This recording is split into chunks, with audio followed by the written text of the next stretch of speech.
디모데 후서 4장 1절에서 8절 말씀 묵상하겠습니다. 디모데 후서 4장 1절에서 8절. 디모데 후서 4장 1절로 8절. 읽습니다. 하나님 앞과 살아있는 자와 죽은 자를 심판하실 그리스도 예수 앞에서 그가 나타나실 것과 그의 나라를 두고 엄히 명하노니 너는 말씀을 전파하라. 때를 얻든지 뭐든지 항상 힘쓰라. 범사에 오래 참음과 가르침으로 경책하며 경계하며 권하라. 내가 이르리니 사람이 다른 교훈을 받지 아니하며 귀가 가려워서 자기의 사역을 따를 스승을 많이 두고 또 그 길을 진리에서 돌이켜 허탄한 이야기를 따르리라. 그러나 너는 모든 일에 신중하여 고난을 받으며 전도자의 일을 하며 내 직무를 다하라. 전자와 같이 내가 벌써 구워지고 너의 떠난 시각이 가까웠도다. 나는 선한 싸움을 싸우고 너의 달려갈 길을 마치고 믿음을 지켰으니 이제 후로는 나를 위하여 의의 멸관이 예비되었으므로 주 곧 의로우신 척한다니 그 날에 내게 주실 것이며 내게만 아니라 주의 나타나심을 사모하는 모든 자에게도니라. 아멘. 모든 일에 신중하라. 구원이라고 하는 것은 사탄, 죄, 사망으로부터 하나님과의 관계가 회복되는 것입니다. 죄로 인해서 하나님과 관계가 끊어져 버렸으니까 회복되는 것이고, 이것은 곧 그들로부터 자유함을 얻게 되는 것입니다. 해방되는 것이고, 아담과 하와 이후에 모든 사람은 사탄과 죄와 사망의 포로가 되어 살아갔거든요. 구원은 거기서부터 자유함을 얻는 것이고, 그것은 곧 용서받는 것이고, 죄를 용서받고 의롭다함을 얻게 없다 하심을 받는 것이죠. 의롭다함을 받았다. 그리고 승리하는 것이다. 이것이 이제 구원의 의미라고 볼 수 있습니다. 사람은 스스로 구원이 이룰 수 없다고 했어요. 오직 하나님의 은혜로 되는 것입니다. 과거 이스라엘 백성들, 구약성경에 나타난 이스라엘 백성들의 모습, 그들의 구원의 온전히 이루지 못하다라는 것을 우리는 잘 보았고 있습니다. 그래서 이제 예수님이 이 땅에 오시는 거예요. 예수님이 이 땅에 오시는 목적, 의미를 우리는 분명히 알아야 되죠. 구원을 완성하시기 위해서 오셨다. 그 방법은 십자가의 죽으심과 부활하심을 통해서 이루신 것이다. 이것이 바로 복음이죠. 그래서 예수님께서 십자가상에서 돌아가실 때 마지막으로 하신 말씀이 뭐죠? 다 이루었다. 다 이루었다고 하는 것이 구원의 완성이거든요. 구원을 온전히 이루기 위해서 오신 분이에요. 십자가에서 이루셨다. 즉 사탄, 죄, 사망에서부터 모든 사람들을 다 자유케 하고 승리하셨고 영원한 생명의 길을 열어놓으시고 구원의 길을 열어놓으셨다라고 하는 고백이고 외침이시죠. 그래서 이제는 누구든지 그 예수님께서 십자가에서 이뤄놓으신 복음을 통해서 이뤄놓으신 이 복음의 구원의 완성, 믿음으로 받아들이면 되겠죠. 그 얘기하고 믿음으로 받아들이면 구원을 얻게 된다. 그것은 시작일 뿐이다. 이것을 우리가 늘 잊지 말고 구원의 완성은 하나님 앞에서 이루어지는 것이다. 우리 인생을 마감하고 하나님 앞에서 영원한 삶에 들어갈 때 그것이 진정한 승리고 구원의 완성이라는 것을 생각하게 됩니다. 그래서 요한계시록에 소아시아 7교회에 외쳤던 주님의 메시지, 이기는 자가 되라 외치고 계시잖아요. 그 얘기하라. 이기는 자가 되라. 이것은 구원을 온전히 이루라고 하는 말씀과 같은 뜻이에요. 이기는 자, 승리라는 게 뭐냐? 죄와 사탄과 사망으로부터 이기는 겁니다. 구원을 온전히 이루라는 거예요. 이것을 주님께서 말씀하고 계시는 것이거든요. 이것을 우리는 좀 잘 이해하고 우리 주어진 삶을 오늘 말씀처럼 모든 일에 신중하라 그랬는데 신중한 인생을 살아야 돼요. 그냥 막연하게 아무 의미 없이 그냥 세상 사람들이 살아가는 방식으로 그렇게 살아가서는 안 돼요. 신중해요. 모든 일. 구원을 완성하고 위에서 부르신 부름의 상을 쫓아 우리의 삶의 표대, 목표 이런 것들을 좀 분명히 하면서 살아가는 종들이 되어야 하겠습니다. 사도 바울은 구원받은 이후에 이 복음이 구원이라는 것을 분명히 깨달았거든요. 예수님 만나기 전까지는 율법을 온전히 지켜서 자기는 의롭다. 나름대로 구원의 확신을 가지고 인생을 살았으나 그게 아니라는 사실을 깨닫게 됐죠. 그래서 이 구원의 소식을 예수님께서 이방인에게 전하라 명하셨기 때문에 이것을 위해서 평생을 살았어요. 복음을 위해서 살았던 사람 사도 바울이죠. 그러면서 항상 마음의 염두에 두었던 것이 뭐냐? 내가 이 복음의 말씀을 남에게 전파하고 그래서 그들은 구원받지만 나는 버림을 받을까 두려워한다. 항상 이런 생각을 가지고 살았던 말이죠. 그렇기 때문에 그는 마지막 순간까지 하나님 앞에 온전히 쓰임받는 사람이 될 수 있었다. 그러니까 사람들에게 복음을 전한 위대한 업적을 남겼으나 본인은 버려지면 아무 의미가 없다는 거죠. 그러니까 본인도 구원을 온전히 이루기 위해서 긴장하고 모든 일에 신중한 태도로 인생을 살아가는 것, 그것이 매우 중요한 자세다. 그래서 우리에게 가르쳐 주죠. 자, 본문 말씀은 복음을 위해서 살아왔던 사도 바울의 이제 마지막 삶의 순간이거든요. 유언과 같은 말씀인데요. 그 고백을 우리가 묵상해 보면서 구원의 완성을 위해서 달려가는 그리스도인의 삶은 어떠해야 하느냐. 그래서 잘 보여주고 있죠. 8절 말씀에 마지막 절에 나와 있잖아요. 내게만 아니라 주의 나타나심을 사모하는 모든 자에게 해당이 되는 말씀이라는 겁니다. 모든 자에게. 구원받은 사람이죠. 구원받은 모든 성도들이 사도 바울과 같이 언젠가 인생을 마감할 날이 올 텐데 어떻게 인생을 살아가야 하는가? 어떻게 구원을 이루어가야 하는가? 그런 말씀 아니에요? 잘 우리가 적용할 필요가 있습니다. 예수님의 삶, 사도 바울의 삶 다르지 않아요. 같은 삶입니다. 그리스도의 삶은 예수님을 닮아가는 것이고 예수님의 삶을 본받고 따르는 것이고 사도 바울은 그 삶을 그대로 본받았고 너희도 나를 본받는 자가 되라 외쳤던 사도 바울. 그 바울의 삶은 곧 그리스도의 삶의 모습이어야 한다. 라는 것을 우리에게 말씀하고 있는 것이죠.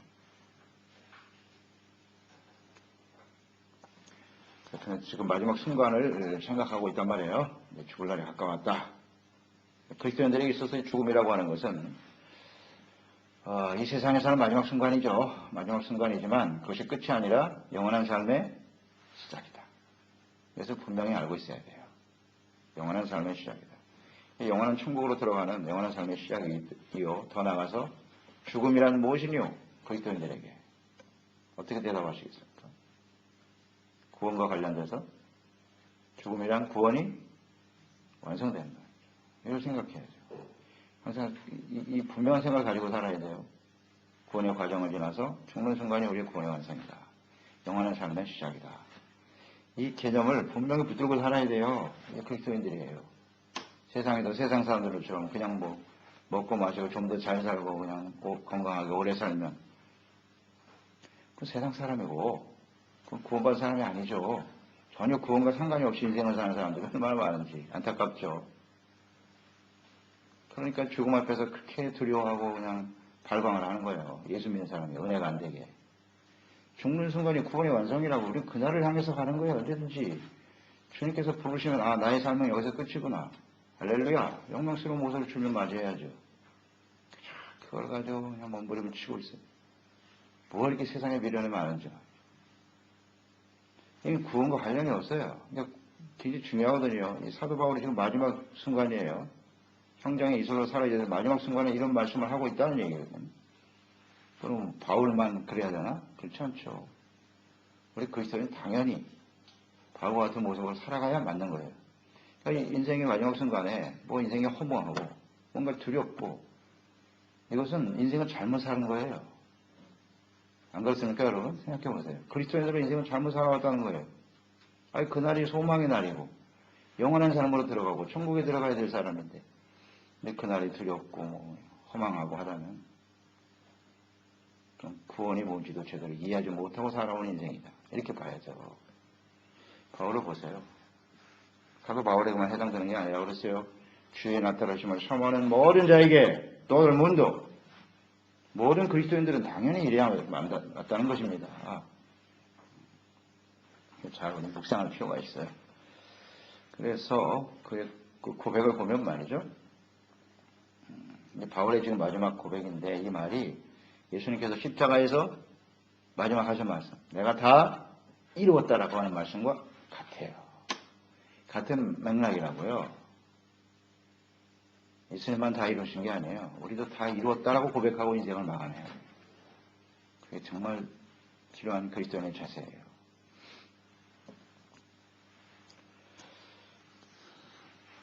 자, 이게 바울의 고백이 우리 그리스도인들의 우리의 고백이 되어야 하겠습니다. 자, 1절에 보면 저는 하나님 앞에서 살아있는 자와 죽은 자를 심판하실 그리스도 예수 앞에서 이렇게 고백하죠. 자, 그의 인생은 어떻게 살아왔다? 하나님 앞에서 살아왔다는 거예요. 하나님 앞에서. 그리고 살아있는 자와 죽은 자를 심판하실 그리스도 예수 앞에서 살아왔다는 거죠. 그게 삶의 목적이었고 목표였고, 예수님은 산 자와 죽은 자를 심판하러 오실 것이다. 우리 날마다 신앙 고백할 때마다 이걸 고백하고 있죠. 근데 바울은 진짜 그렇게 살았어요. 그걸 믿었어요. 굳게 믿고, 그러면 내가 그 심판하실 그리스도 앞에서 어떤 모습으로 서야 할 것인가, 그런 생각을 가져야 되겠죠. 그리고 하나님의 나라, 다시 오실 그리스도와 하나님의 나라에 대해서 늘 하나님의 나라에 초점을 두고 살았다는 거죠. 하나님의 나라. 우리가 늘 말씀을 통해서 깨닫는 바지만, 그리스도인들이 하나님의 나라에 대한, 다시 오실 그리스도에 대한 그런 소망과 분명 확신과 믿음이 없다면 우리 삶은 세상 사람과 다르지 않습니다. 세상에서 살아가는 일에 삶에 많은 의미를 부여하고, 거기에 대해서 우리가 많은 이야기를 하는데요. 하나님의 나라에 대한 분명한 소망과 그것이 우리 삶의 목표가 아니라면 그것은 그리스도인의 삶이라고 할 수 없습니다. 근데 사도 바울의 고백, 하나님의 나라에 언제든지 구원이 완성되는 그날을 목표로 소망하면서 살아왔도다. 심판대로 다시 오실 주님 앞에서 구원을 온전히 이루기 위해서 십자가를 지고 부활하신 그 예수님 분명히 다시 오실 것이다. 살아있는 자와 죽은 자. 그러니까 이 세상에 주님이 오시는 날, 그 심판하시는 기준, 살아있는 자는 주님 앞에서 영원한 삶으로 들어가게 될 것이고, 죽은 자들은 버려지게 되겠죠? 분명하잖아요. 산 자와 죽은 자가 있을 뿐이에요. 그러니까 또 예수님 오시는 날, 추수하기 위해서 오시는 날인데요. 이제 구원의 열매, 여기 살아있는 자가 돼야죠. 살아있는 자는 어떤 사람이겠습니까? 예수 그리스도의 십자가의 피, 예수님의 생명이 그대로 살아 역사하는 거죠. 생명이라고 하는 건 열매죠. 성장하게 돼 있고 열매로 나타나게 돼 있어요. 그게 살아있는 사람이겠죠. 예수님의 생명을 받아, 주님의 말씀을 받아 끊임없이 성장을 해가면서 열매를 거두는 사람, 이 구원의 열매를 바르게 맺으며 살아가는 사람이 되어야 하겠죠. 그렇지 않은 죽은 자는 죽정이죠. 버려지는 겁니다. 심판하실 그리스도, 그날을 의식하고 항상 믿고 확신하면서 준비하는 인생을 살았다는 거죠. 우리도 그렇게 살아가고 있나요? 네. 나이가 들수록 더 신중해야죠. 주님 앞에 갈 날이 점점 가까우니까. 말씀드리지만 젊었을 때보다 몇 배 더 열심히 주님을 섬겨야 돼요. 아쉽잖아요. 시간이 얼마 안 남았잖아요. 나이 먹었으니까 이제 뭐 적당히 해도 되겠지. No. 그 대단히 잘못된 생각이에요. 그건 하나님의 나라에 소망을 가진 사람이 아니에요. 마지막 순간까지 최선을 다해야죠. 이제 시간이 없으니까. 그렇지 않습니까? 우리는 어때요? 나 지금까지 할 만큼 해서 적당히 앉아서 살아야지. 이게 사탄의 속임수라고요. 여기에 다 걸려 넘어지는 거예요. 그러니까 정신줄을 놓는 거예요. 그러니까 엉뚱한 짓을 하는 거예요. 마지막 순간까지 사도 바울을 보세요. 자기가 해야 할 일이 무엇인가? 하나님의 나라에 대한 소망을 굳게 붙잡고 이를 위해서 정말 가열차게 최선을 다하지 않습니까? 그런 사람한테 무슨 치매가 오고 정신없는 소리를 하겠어요. 정신줄 놔버려서 그래요. 끝이 아니에요. 아직도 우리가 해야 할 일이 있고 그렇게 최선을 다해서 하나님 앞에 가는 거죠. 대단히 중요합니다. 2절로 4절. 자, 구원의 완성을 위해서 어떻게 해야 되느냐? 말씀을 전파하라. 그랬어요. 심판하기 위해서 오실 그리스도를 믿고 구원을 온전히 이루기 위해서 살아가는 그리스도인들은 먼저 복음의 말씀을 전파하는 것이 중요하다. 때를 어떤지 뭐 어떤지 항상 힘써라 그랬어요. 항상 힘써라. 우리 해야 될 것은 말씀을 가르치고 전파하는 것입니다. 주어진 시간을 잘 선용하라는 겁니다. 기회를 선용해서 듣든지 아니 듣든지 말씀을 전하면 듣는 사람도 있고 듣지 않는 사람도 있어요.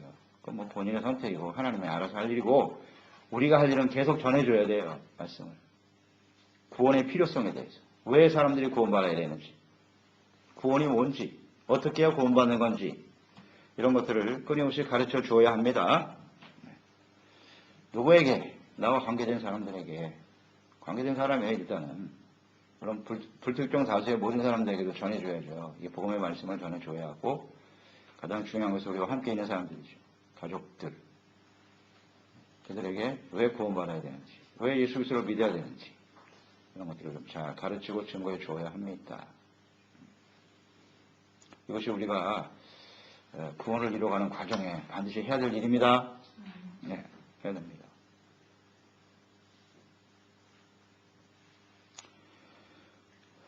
그 가르칠 때, 말씀을 전파할 때 필요한 자세가 나와 있죠.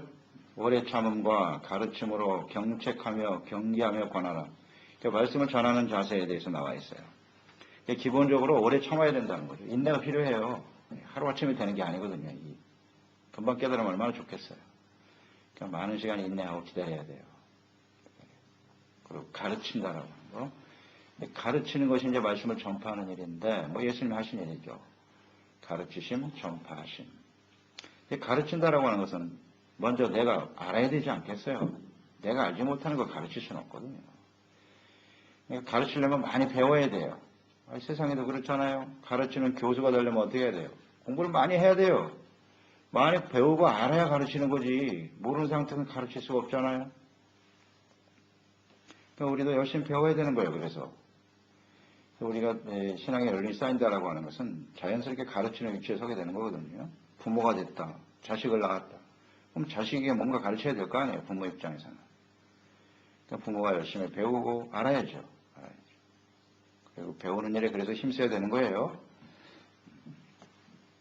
하나님의 말씀을 잘 알고 우리 뭘 가르치겠습니까? 여기 나와 있잖아요. 어떤 것을 가르쳐야 되냐. 복음을 가르치고 말씀을 가르치라고 돼 있어요. 말씀을 가르쳐야 됩니다. 아멘. 물론 인생에 살아가는 삶에 필요한 것들을 가르쳐야 되죠. 세상 지식도 가르쳐야 되고 가르쳐야지만 우리가 그리스도인으로서 말이죠. 가르쳐야 될 가장 중요한 핵심 말씀이란 말이에요. 하나님의 말씀을 똑바로 가르쳐야 돼요. 복음에 대해서. 이것을 우리가 잘 하고 있는지 한번 생각해 보세요. 학교 보내고 교육만 마치면 우리가 할 일을 다 했다? 그건 세상의 부모고 세상 부모들은 그게 전부라고 생각하겠죠. 그냥 뭐 자기들이 알아서 인생 살아가겠지. 그렇지 않습니다. 우리 그리스도인들은 말씀을 가르쳐야 돼요. 말씀을 가르쳐야 돼요. 그러기 위해서는 끊임없이 우리가 말씀을 배워야 되겠고요. 제가 모르니까 가르치질 않는 거예요. 내가 잘 모르니까. 참 심각한 문제죠, 사실은. 자, 거기 자세가 세 가지로 나와 있는데, 하나는 경책하라 그랬어요. 경책이라는 이 단어는 뭐냐면, 죄와 허물을 깨닫게 하는 일이에요. 무엇이 잘못인지, 죄를 깊이 느끼고 깨달을 수 있도록 해주는 거예요. 그게 경책이에요. 이게 죄야. 이건 잘못된 모습이다. 하는 것을 가르쳐 줘야 한다. 뭐, 사실 어려서부터 가르쳐야죠. 하나님의 말씀으로. 그다음 두 번째 경계하라 그랬어요. 경계하라고 하는 것은 죄를 짓는 사람들에게 엄하게 책망하는 겁니다. 슬슬 봐주는 게 아니에요. 하나님을 보세요. 하나님의 공의는 어떻습니까? 하나님의 공의는 무섭습니다. 좌우의 날선 검입니다. 아주 분명하게요. 잘못에 대해서는 철저하게 경계하라. 여기 징계도 들어있어요. 부드럽게 대하는 태도가 아니에요. 이 경계하라는 것은 단호하게 잘못하면 매를 때리는 거죠. 이 경계입니다. 정신 차리라고. 그 다음에 이제 권하라. 권하라고 하는 것은 죄를 깨닫고 엄하게 다루지만 또 회개하고 돌이킬 때는 언제든지 용기를 북돋아주고 위로해주는 이런 의미가 권하다라는 뜻이에요. 위로하다. 그러니까 책망하고 경계하는 그 마음의 동기는 사랑이어야 한다는 거죠. 상대방을 무조건 정죄하고 심판받게 하기 위해서 하는 게 아니고요. 그들이 깨닫고 회개하고 돌이켜서 하나님의 위로를 받고 주님 안에서 회복되어지기를 원하는 마음으로 하라는 뜻이에요. 권하라는 것은. 그러니까 우리가 하나님의 말씀을 전파하고 증거하는 일에 우리는 최선을 다하는 삶을 살아야 돼요. 이것이 구원을 이루어가는 삶입니다. 네. 사도 바울 그렇게 살았고 예수님도 그렇게 사셨고 그러니까 우리도 당연히 그렇게 살아야겠죠. 중요한 생각입니다. 사도 바울이니까 그렇게 하겠지. 그렇지 않습니다. 이를 위해서 우리가 힘써야 되고요. 그 다음에 때가 이르리니 라는 말씀 나오죠? 때가 이른다. 그 때가 어느 때입니까? 마지막 때죠. 예수님이 다시 재림하실 날, 혹은 우리가 개인적으로 인생을 마감하고 구원이 완성되는 날, 이렇게 봐야죠. 심판의 때라고 봐야 되겠는데, 그때 이 말씀을 끊임없이 가르치고 증거해야 될 당위성, 왜 그래야만 하느냐. 사람들이 교훈받기를 싫어할 거다. 이 마지막 때는. 교훈을 싫어해요. 뭐 이렇게 책망 듣고 이런 거 굉장히 싫어합니다. 그렇기 때문에 더 계속해야 된다는 것이고요. 또 귀가 가려워서 많은 스승을 둘 것이다 그랬죠. 귀가 가렵다는 얘기는 귀를 즐겁게 하고 자신의 죄악의 본성을 충족시키는 말을 듣기를 좋아한다. 그런 뜻이에요. 책망받는 걸 싫어해요. 절대로 교회에서 이런 책망하는 말을 하지 말아라. 이게 계속 지금 이런 게 사탄의 유혹이거든요. 주종들에게는. 듣기 싫은 말을 하지 말라는 거예요. 성도들이. 좋은 말만 하라. 그래서 막 긍정적으로 살아라. 역사가 일어납니다. 맨날 이런 얘기만 하는 거예요. 복을 받으시오. 어떻게 복을 받는 건데요. 이게 다 속이는 거예요. 이게 다 속이는 거예요. 죄에 대한 깨달음과 인식이 없이는 이제 당신들은 구원받았으니까 아무렇게나 살아도 당신들은 천국 갈 겁니다. 이게 다 거짓말이에요. 다 속이는 거예요, 이게. 그냥 막연하게 인생을 사는 거예요, 그냥. 내가 교회 나왔으니까. 뭐 헌금도 하고 교회 내서 직분도 받았으니까 난 천국을 들어가겠지. No. 성경은 그렇게 말씀하지 않습니다.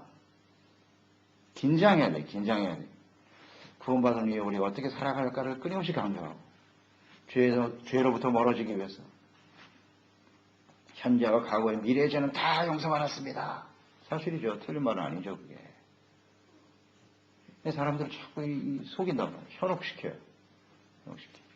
이 세상에서 편안하게 아무렇게나 살아도 그게 복이고 그러다 보면 우리는 천국으로 들어가게 될 것이라고.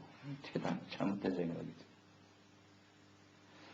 그런 걸 좋아해 사람들이. 그러니까 자꾸 그런 말만 하게 되고 그런 메시지만 전하게 되는 겁니다. 자, 어떻게 보면요, 이렇게 책망의 말을 이런 말을 많이 듣고 하면은 그런 교회는 오늘날 부흥이 잘 안 돼요. 그게 참 안타까운 거죠. 듣기 좋은 말만 많이 하는 데만 사람들이 많이 몰려요.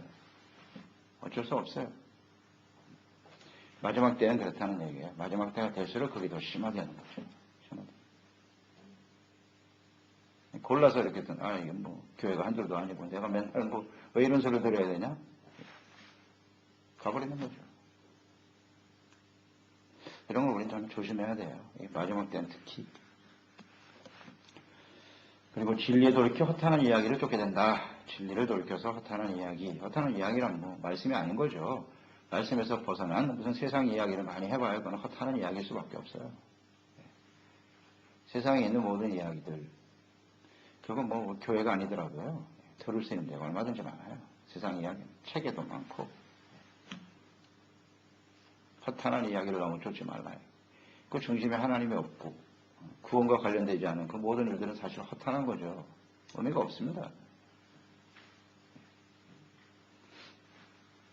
그래서 언제든지 진리는 하나님의 말씀, 진리는 예수 그리스도입니다. 그거 외에는 사실 우리가 그냥 참조를 할 뿐이지 세상에 살면서 사람들과 접촉하기 위해서 뭐 세상을 몰라서는 안 되니까 또 접촉하기 위해서 세상 사람들이 어떤 생각을 하고 살아가는가 그런 것 때문에 우리가 관심을 갖게 되는 것이지 그거 자체가 우리의 삶에 뭐 지대한 영향을 미친다든지 그게 삶의 중심 될 수는 없다라는 거죠. 그 다음 5절에 이제 나와 있죠. 모든 일에 신중하라는 겁니다. 신중하라. 이것이 이제 구원의 완성을 이루기 위해서 달려가는 사람들의 아주 중요한 태도인데요. 또 고난도 받아라 그랬습니다. 그러니까 신중하다, 이게 원래 근신하다라는 말인데요. 근신하다, 신중하다는 것은 좌우로 치우치지 않는다 그랬어요. 세속화되지 말고 중심을 똑바로 잡는 상태가 바로 신중입니다. 그러니까 삶의 목표의식, 삶의 가치, 내가 무엇 때문에 인생을 어떻게 살아가야 하는가, 이것이 아주 분명한 사람들이에요.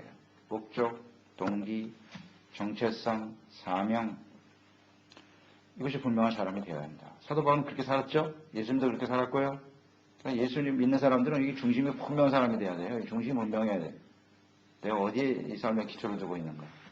어디에 소망을 두고 있는가? 이런 이게 아주 분명해야 되겠죠.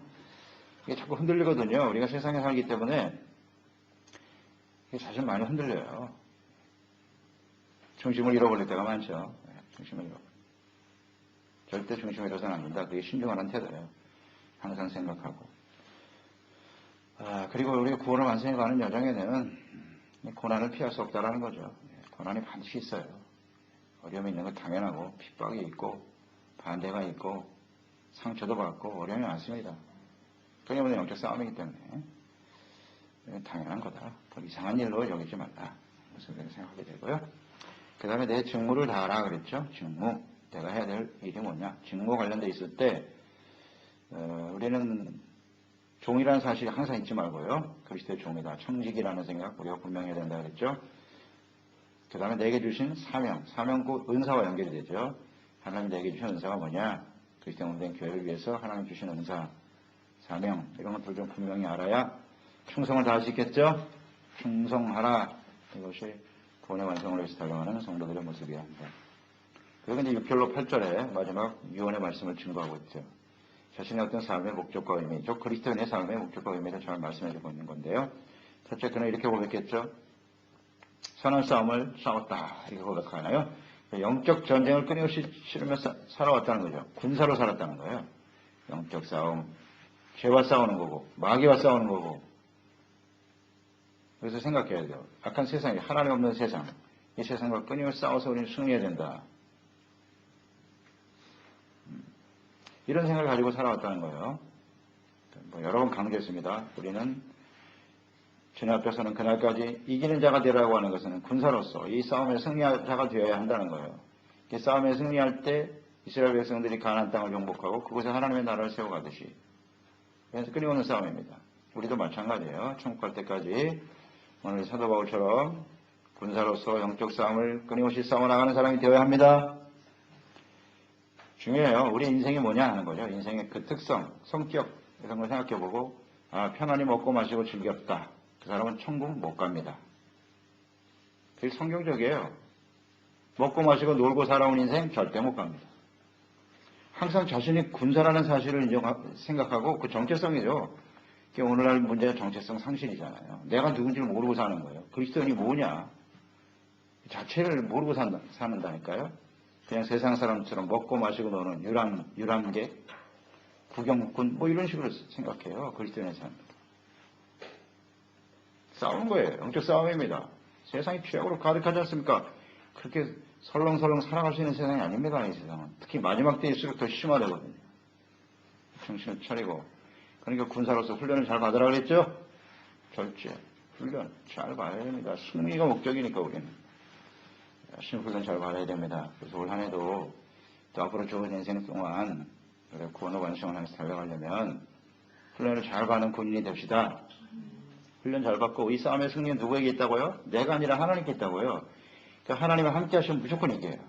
그러니까 하나님과 함께 하기 위해서 죄와 허물을 벗어내고 항상 하나님 앞에 의와 거룩한 진실한 죄 백성으로 훈련되어지는 일이 힘써야지요. 더 열심히 기도하고 말씀 묵상하는 일을 힘써야 된다는 겁니다.